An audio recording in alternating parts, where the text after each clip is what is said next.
Cortisol doesn't know if you're running from a bear or if you are stressed at work. So it's going to have a net effect in increasing your blood sugar.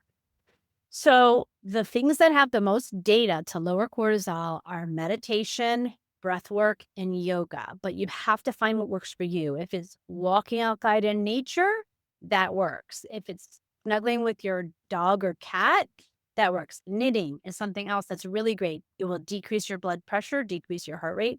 So you have to find for you what works and be consistent.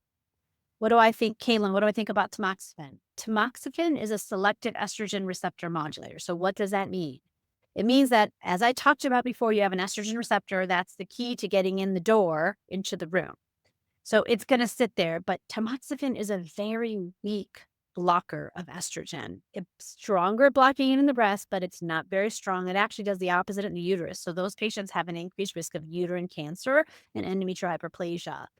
So I just don't think it does a good enough job for somebody who makes a lot of estrogen. And I have a lot of breast cancer patients who are making a lot of estrogen and they're on tamoxifen and they're still having a lot of estrogen in their body. And that makes me nervous because what is it doing to stimulate the breast? Okay, let's see. Natalie, I've been doing the 30-33 and 30-33.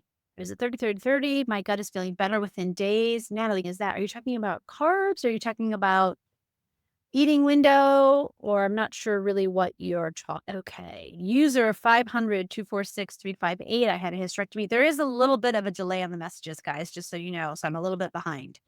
I had a hysterectomy with ovaries still intact at 46. How will I know in menopause? I did answer that question. 2 blood draws 4 months apart. That's the only way for you to really tell.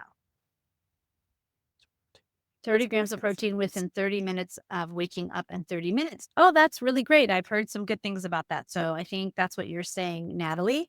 And I think a lot of women don't eat enough protein. Okay, DRC, super bloated, 100 milligrams of progesterone, zero point 0.5 of estradiol. This is the second time changing different doses. So that's a medium dose of estrogen, a low dose of progesterone. It's hard to say which one is causing the bloating. Are you having breast tenderness also? If you're having any symptoms of breast tenderness, that makes me think it's more the estrogen. A lot of people have bloating from the commercially available generic progesterone because it's not slow release. So some people do a little bit better with a slow release.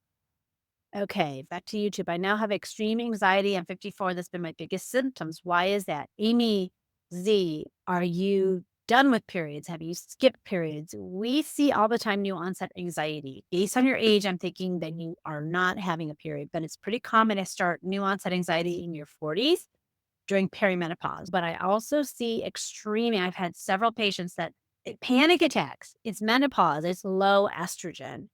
So hopefully you can get to somebody and get your hormone levels checked.